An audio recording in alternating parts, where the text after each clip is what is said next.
মানবতার জায়গাটাই হচ্ছে সবচেয়ে বড় কথা। লেটেস্ট আমি কাবাঘর থেকে আসছি, এই 1 মাসের মতো হবে। সেখানে দেখেন মানবতা কোন জায়গাটায় অবস্থান করছে।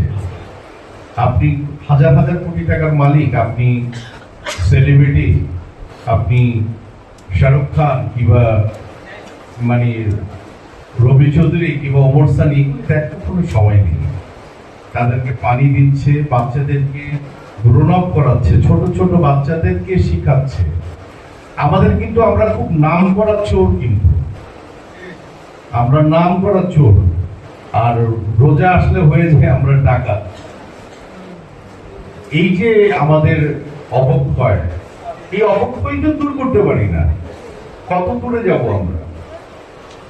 আমাদের দীর্ঘদিনের একটি মানবাধিকার লঙ্ঘনের পর থেকে 5ই আগস্টে এবং যে ধরনের আল্লাহ সুবহানাহু ওয়া তাআলা চাইছেন বিধায় একটি মুক্ত আকাশ আমরা দেখতে পাচ্ছি।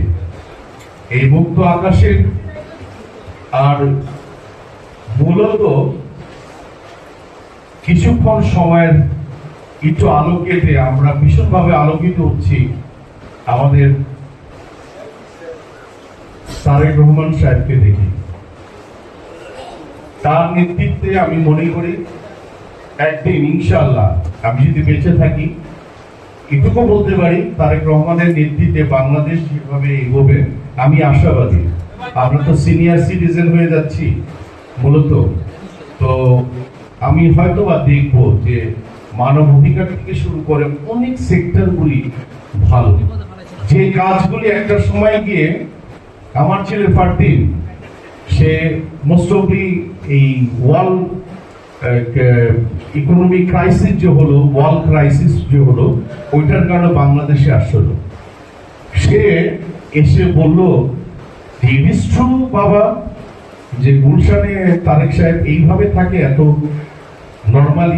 নর্মালি গাড়ি দিয়ে যায়। ও অবাক হয়েছে। এইভাবেই দেখতে চাই আমাদের বাংলাদেশটাকে।